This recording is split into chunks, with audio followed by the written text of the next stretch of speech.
Hello Wildflowers, and welcome to part 2 of my summer gardening series here at Belladonna Cottage, a rather enchanted 104-year-old heritage home perched on a gentle hill in a sleepy country town on the far southeast coast of Australia. If you're new to this channel, hi!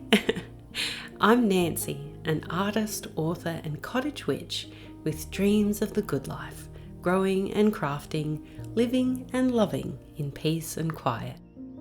I'd also describe myself as a rainbow blossom, here to create a little fairy magic, inspiring cottage gardens to pop up all around the world and awaken the inner child in all whose path I cross.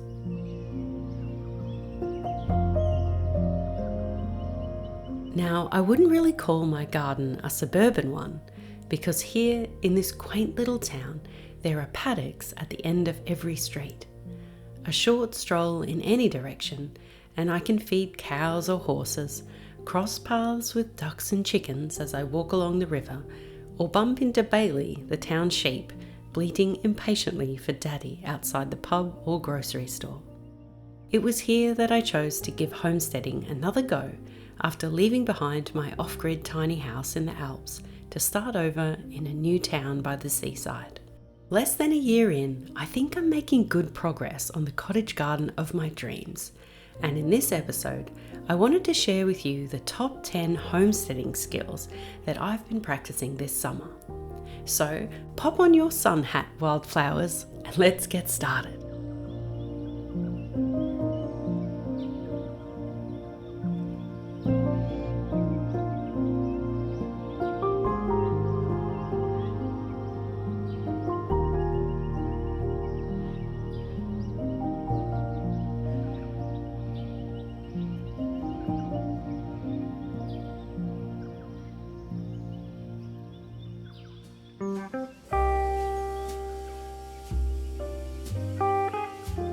Let's start with the most essential homesteading skill, growing your own food. And this first step, well, you can take it as slowly as a pot of herbs on your kitchen window and keep on adding to your garden little by little over the years. The idea of self-sufficiency has always appealed to me. There's something about it that to this rather rebellious little wildling feels like freedom. Homegrown veggies are so much tastier, full of essential vitamins and minerals, and the simple act of watching them grow and caring for the plants gives you the most incredible sense of satisfaction. This summer, I'm growing my favourite Mediterranean veggies like red hot chilies, candy cane capsicum, blackjack zucchini, and sauce maker tomatoes. Do any of you remember that 70s sitcom, The Good Life? It was about a really sweet couple who attempt to escape the rat race and become totally self-sufficient in their suburban house in London. They turn their front and back gardens into allotments, grow fruit and vegetables, introduce chickens, pigs, a goat and a rooster, and even make a methane generator. All of these attempts at homesteading absolutely horrify their neighbours. It was hilarious, feel-good comedy, and I suppose the show left an impression on me, because I grew up dreaming of the same good life. Don't try to butter me up with fresh eggs. I want an explanation. It's a scarecrow. I know what it is. I want to know why you are trying to humiliate me in front of the whole neighbourhood. It was the best show, and the minute I escaped the city and had a patch of land to call my own, I got to growing, just like the goods. Slowly but surely, small steps became habits, and tricky gardening techniques became second nature. Before I knew it, I was growing my own good life.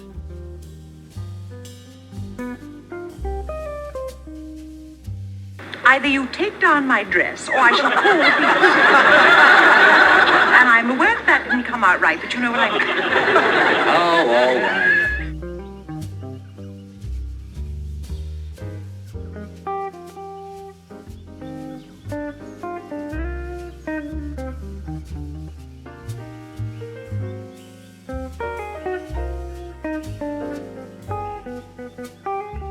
Indeed, like so many of that generation, my parents aspired to the good life too, and taught me much of what I know today. I am constantly picking their brains on how to live more frugally and, in a way, step back in time in my very own garden. After all, the permaculture concept originated right here in Australia back in the 70s. And so the second homesteading skill I'm working on this summer is learning from the old timers. And for this, we'll need to go and visit my dad. Let's see what wisdom the old man can share with us today, shall we? Look, check that out. It's called corn cigars.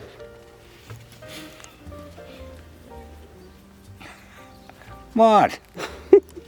Gotta make it comical, they love it. Well, it's simple. See this one here? We'll pick this off. Whoa. Now watch. See the seeds?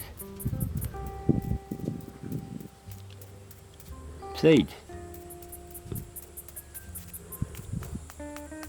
Okay. Then you put these in a paper bag, let them dry it a bit more, and you get extra more. Extra more. Yes. And there you go, and you spray that in the garden, and God only knows. French beans.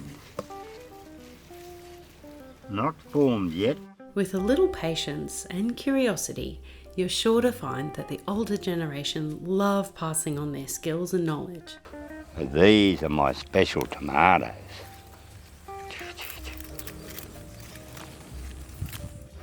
Now these potatoes are what we call Dutch creams, right? Very good for mashing. Now I know they look small, but wait for this. Getting bigger. Getting smaller. Now we're starting to cook into the big stuff. See this here? Beautiful, beautiful. Homegrown, no chemicals, looking good. And you see quite a production from one plant. And there you have it. You can learn something and go home with a bag of fresh taters. What more could you want?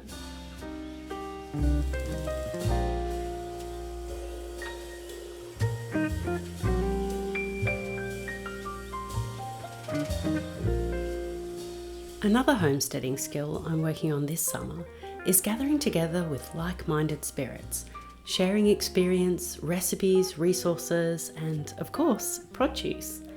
If you're from down Tassie way, like a few of my relatives, gasp, you might have spotted TV presenter Hannah Moloney's bright pink hair as she potters about her rambling permaculture garden.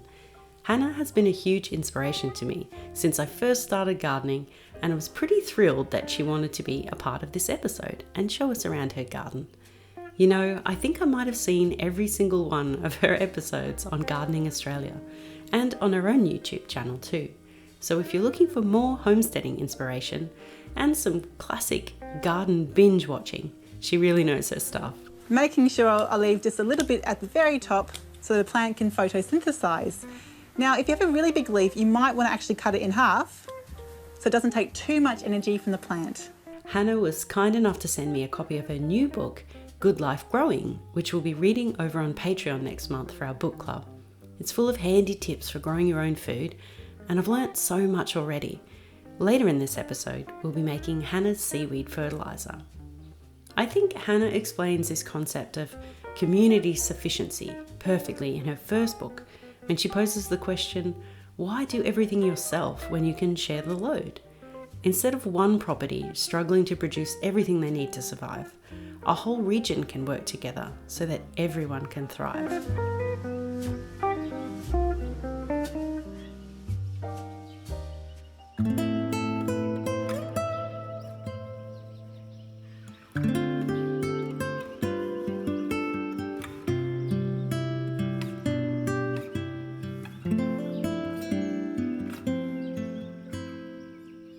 The next homesteading skill is, of course, preserving your harvest for the months when food is scarce, something our ancestors have been doing for thousands of years.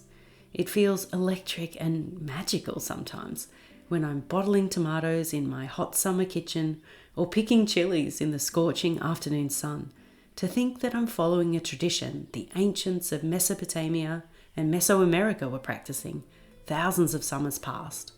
It's kind of surreal to think about. Contemplating the wheel of the year, I can't help but marvel at the way it turns ever onwards through time. In divine revolution, a season of pumpkins follows a season of tomatoes, and so on throughout history. Right now, there's just so much produce, I can hardly keep up with it all. But one of the simplest ways is to roast it and preserve it in oil. Once more, if I'm ever stuck for recipes, I just ask Mum, or borrow her high school cookbook from 1963. Talk about the wisdom of the ancients. Just kidding, Mum.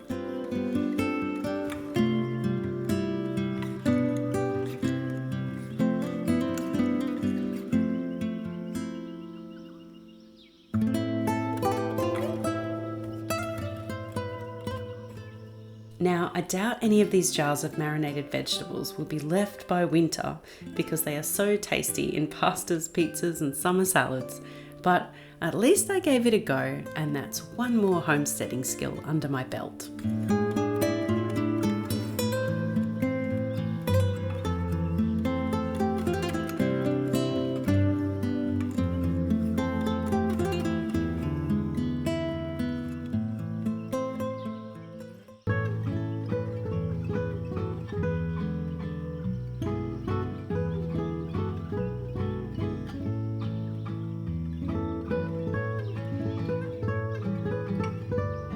Okay, so perhaps the most fun I've had this summer is learning the skill of cooking like Nonna.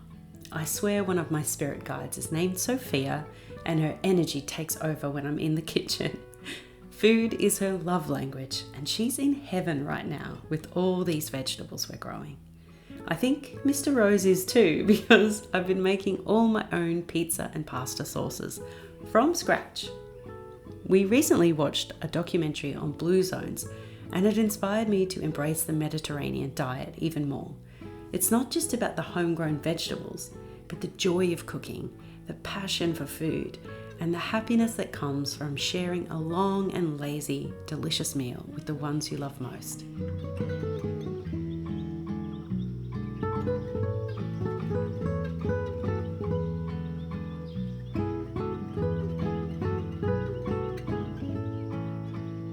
What's more, in summer you can enjoy your harvest al fresco with the bees and butterflies, watching the sun slowly sink beneath the horizon and the flowerheads bob in the breeze.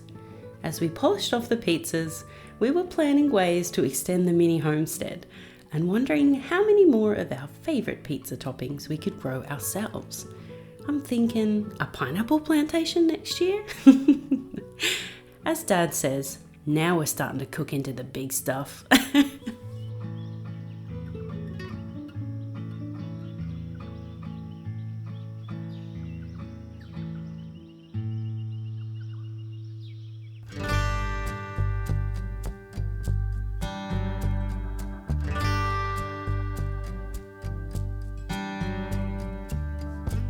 Over the years, I've learned it's easier to add 1 or 2 new skills at a time, so as not to get too overwhelmed all at once. This summer, since I think I've mastered the art of thrifting and scrounging and mending my own clothes, I wanted to try something a little more advanced, the homesteading skill of making my own cottagecore dresses. Once again, I'll need to turn to Mum for some expert tuition. This was the band, which was too tight, and that was already gathered into a band. So I took the band off and I cut it in half and I sewed it together to make enough to go around. Here she is, bless her cotton socks, altering one of my dresses. You might remember it from one of the very first episodes of The Rambling Rose. But for my big project, I was lucky to discover Rosary Apparel, another clever little brand from Tasmania, whose easy to follow patterns seemed like the perfect fit for this little rose. I took a peek at the instructions, cut out the pattern pieces in my size, and practiced on some scrap fabric. And now I'm feeling pretty confident, but these patterns are beginner friendly and come with video instructions. so I can follow the whole process step by step. I mean, with names like Pansy and Daisy, how could I resist trying my hand at these charming dress patterns? Wish me luck!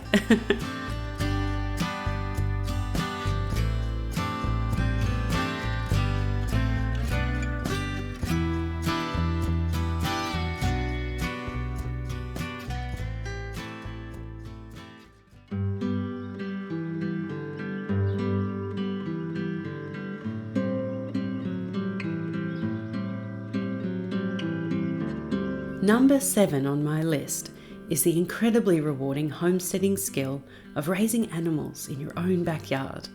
Now, this summer we have yet to get started on a chicken coop, but in the spirit of community sufficiency, have had the pleasure of spending some time with Remy the rooster and his plucky little flock out at my auntie and uncle's property. I dream of the day I can have some goats like Hannah, but to me, chickens are the classic garden companions. For the love and care you give them comes back in abundance. They provide so much more than just fresh eggs, but pest control, fertiliser, and a heck of a lot of entertainment too. I sure do miss my girls, Hollyhock and Foxglove, and the delicious brekkies I'd enjoy while watching them peck and flutter about the garden. Maybe one day I'll bring them down to Belladonna Cottage and chuckle at their antics once more.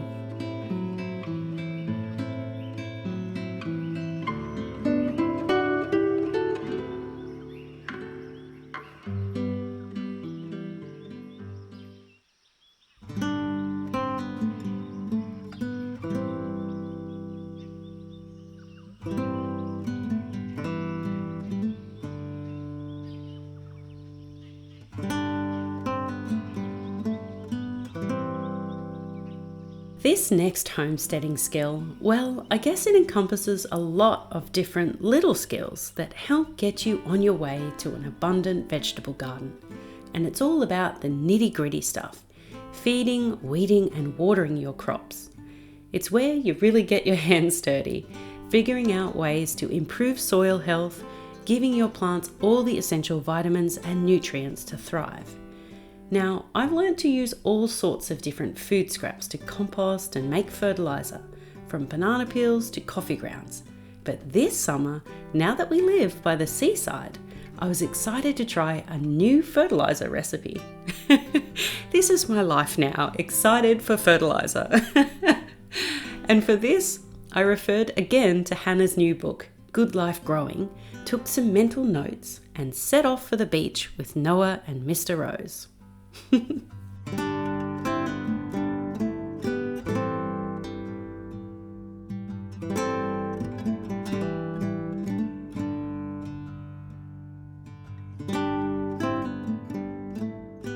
Once you start growing your own food, I must warn you, you start to become a bit of a soil nerd.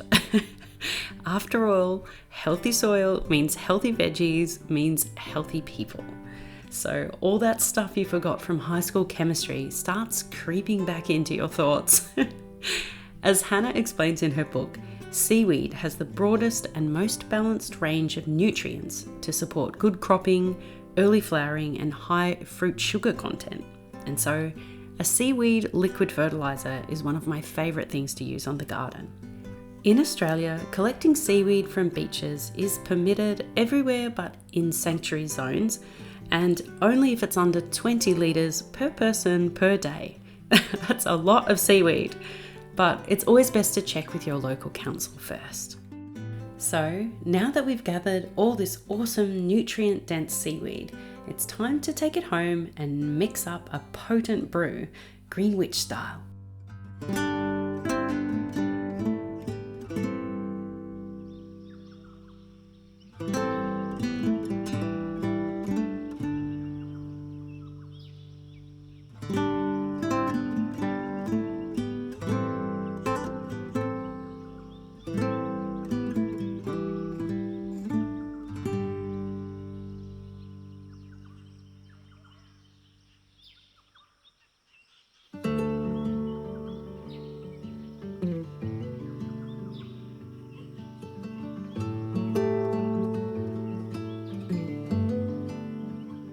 Number 9 is something I've been working on for a while now, and it's the skill of living in harmony with the seasons, learning nature's intrinsic calendar, knowing when to sow your seeds and when to harvest. In just a few weeks, the high heat of summer will give way to autumn, and it will be time to clear out the summer crops and start planting winter vegetables, harvesting berries and apples and pumpkins, and preparing for winter.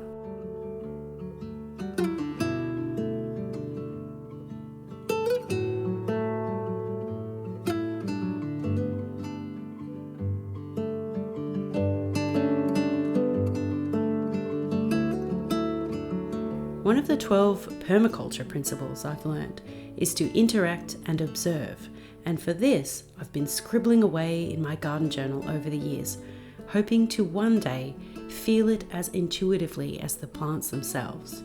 Embracing the seasons like this means that you'll be eating foods that your ancient body expects to be eating, because we've evolved right alongside the plants and animals themselves, and this natural rhythm, it's ours too.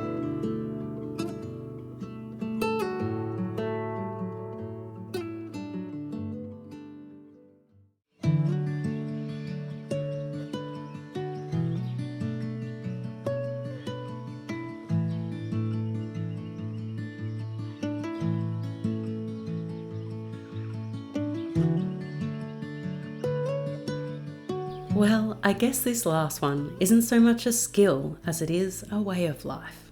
To truly live La Dolce Vita is to be grateful for the simple pleasures. I think we're all starting to remember these days that to be surrounded by loved ones, safe and happy, with food on the table and a roof over our heads makes us richer than anything else money can buy. It's about always remembering what's really important and what's just a luxury. I've shared before on this channel the idea of frugal hedonism, the art of living more while spending less. And you know, I'm always surprised with the way things show up in life, just when you've given up on ever being able to afford them. It's true what they say, the best things in life are free.